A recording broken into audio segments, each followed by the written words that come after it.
चाहे भाजपा का ही विधायक क्यों ना हो, लेकिन इस मुद्दे पर काम हो।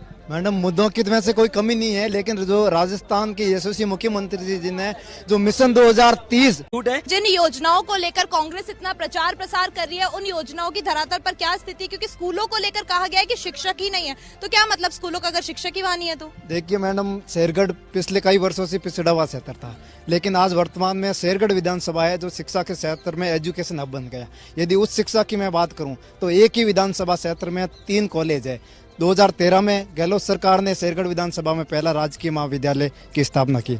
उसके बाद में सेकाला में विशेष रूप से छात्राओं की, महिलाओं की डिमांड को देखते हुए सेकाला में कन्या महाविद्यालय की स्थापना की। 2-2, 3-3 ITI कॉलेज शेरगढ़ विधानसभा में, और साथ में ही जो छोटे स्कूल थे उसको क्रमोन्नत करके उस स्तर पर बढ़ाया। लेकिन मैं बात करूं, इन्होंने बताया कि जो योजना है, जो अभी विशेष रूप से राजस्थान सरकार में, पूरे भारत में देखा जाए तो आम नागरिक, आम युवा महंगाई से बहुत ग्रस्त थे। उसी को ध्यान में रखते हुए हमारे राजस्थान सरकार के यशस्वी मुख्यमंत्री जी ने जगह जगह पे महंगाई राहत कैंप लगाए। महंगाई राहत कैंप लगाने के साथ ही 10 गारंटी कार्ड योजनाओं का लाभ देने के साथ 10 योजनाओं के कार्ड भी दिए कि यदि हमारी सरकार आएगी तो ये निरंतर 10 योजनाएं चलेगी, और धरातल पर 10 योजनाओं को लाने का भी काम किया। और विशेष रूप से जो बालिका, कहना है कि धरातल पर सारी योजनाएं, यहाँ पर वादा भी बताया जा रहा है, वो बातें भी बताई जा रही है जो सत्ता में आने से पहले यहाँ पर बात की गई थी। तो क्या कहेंगे, यहाँ पर जिन योजनाओं की बात की जा रही है वो धरातल पर है?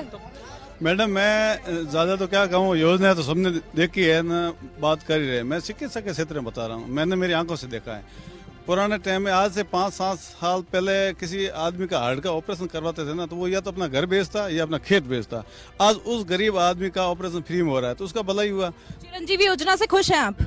आपसे अगर मांग है यहाँ के अंचल, बिल्कुल, अब तक हमने बातचीत कर ली कि कितना काम यहाँ पर कांग्रेस ने किया 5 सालों में और कितना काम यहाँ पर भाजपा ने किया 15 सालों में। लेकिन अब जरा कांग्रेस और भाजपा से ऊपर उठकर ये जानते हैं कि शेरगढ़ की जनता के लिए आखिर कौन सी ऐसी मांगे हैं जो जरूरी है। आने वाला विधायक चाहे कांग्रेस का हो या भाजपा का हो या किसी तीसरी पार्टी का, वो मांगे आने वाला विधायक जरूर पूरी करे। तो वो मांगे यहाँ से जान लेंगे। एक लाइन में एक मुद्दा, आप मुझे वो मुद्दा बता दीजिएगा कि कौन सा ऐसा काम है जो अब तक नहीं हुआ लेकिन आगे होना चाहिए। अगर ऐसा कोई काम पूछूं तो कौन सा काम है? शिक्षा के क्षेत्र। शिक्षा के क्षेत्र में काम होना चाहिए। आप क्या कहेंगे, कौन सा ऐसा मुद्दा जिसको लेकर काम होना चाहिए?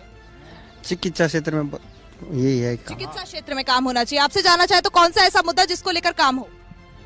शिक्षा के क्षेत्र में। शिक्षा के क्षेत्र में। और काम खूब हुए, कोई कमी नहीं। कोई सा काम नहीं चाहिए, अब सब कुछ अच्छा है। चलिए, आपसे जानना चाहे आपके पास कोई काम हो? शिक्षा और स्वास्थ्य।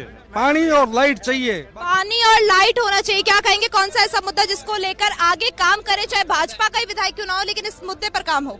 मैडम, मुद्दों की में से कोई कमी नहीं है, लेकिन जो राजस्थान के यशस्वी मुख्यमंत्री जी ने जो मिशन 2030 सभी पार्टियों के, सभी जनप्रतिनिधियों को, सभी धर्मों के लोगों को एक मंच पर बैठाकर उनकी राय ली है। उनके अनुसार सभी की यही राय है कि हमारा राजस्थान प्रदेश है जो मिशन 2030 के तहत किस प्रकार संपूर्ण भारत में पहला राज्य बन सके। आपसे जानना